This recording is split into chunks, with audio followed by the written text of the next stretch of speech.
Apa itu investasi bodong? Cari jawabannya di Akbarpedia.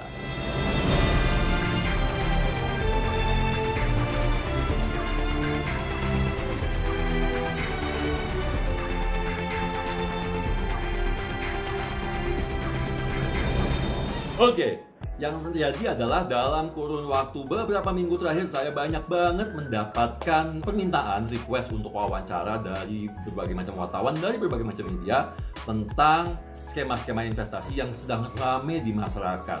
Dan mereka ada kemungkinan atau ketakutan bahwa itu adalah bagian dari investasi bodong. Makanya kita akan bahas di sini di Akbarpedia apa sih investasi bodong tersebut. Meskipun secara definisi investasi bodong sendiri tidak disebutkan secara spesifik, tapi yang jelas investasi bodong itu ada indikasi atau berpotensi menjurus ke arah penipuan. So, jadi hati-hati ya.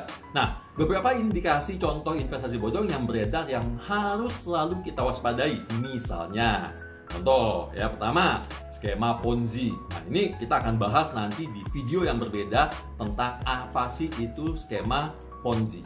Yang kedua, investasi bodong. Biasanya investasi tidak ada sama sekali. Nah, ini masuk kategori investasi bodong ya. Ini jelas-jelas penipuan. Atau yang ketiga, bisa jadi ini investasi yang melanggar karena tidak punya izin baik secara perusahaan maupun secara perorangan. Atau dia tidak punya izin secara perusahaan, tapi perorangannya punya izin, gitu ya. Jadi ada beberapa institusi keuangan atau ada beberapa profesi keuangan yang dia bisa punya izin menempel ke pribadi, tapi perusahaannya belum. Nah, ini termasuk juga investasi berpotensi bodong, ya. So, hati-hati. Ada juga yang memang jelas-jelas melanggar karena perusahaannya sudah tidak punya izin yang dibutuhkan atau yang dibutuhkan atau yang diwajibkan untuk perusahaan tersebut berfungsi sebagai perusahaan investasi. Atau juga memang sesimpel investasi yang memang tidak diperbolehkan. Itu udah banyak banget gitu ya.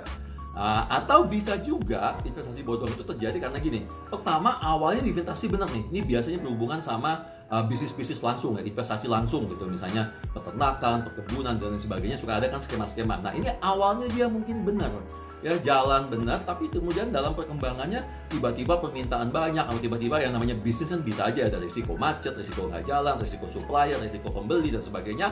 Akhirnya kemudian bisnisnya terhenti dan dalam perjalanannya jadi berantakan. Ini juga bisa masuk ke dalam kategori si investasi bodong dan masih banyak lagi yang lainnya gitu ya. So, lalu sebagai calon investor, bagaimana cara kita mengidentifikasi tawaran-tawaran atau skema investasi bodong ini? Oke, pertama, kalau dia kedengarannya nggak masuk akal, berarti kemungkinan besar dia bodong. Ya, ada orang bule selalu nyebut, if it's too good to be true, then it's too good to be true. Artinya, kalau kelihatannya, kayaknya gue agak visi nih, ya udah kemungkinan besar memang bodong. Kayaknya nggak mungkin deh, nggak masuk di akal deh. Ya.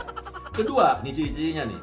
Bunga atau return yang ditawarkan pasti tinggi dan fantastis. Kenapa? Ya pengen ngebujuk orang supaya orang naruh uangnya di dia kan gitu ya. Nah, ketiga, biasanya balik modalnya cepat ya. Beberapa hari atau beberapa minggu atau beberapa bulan udah BEP.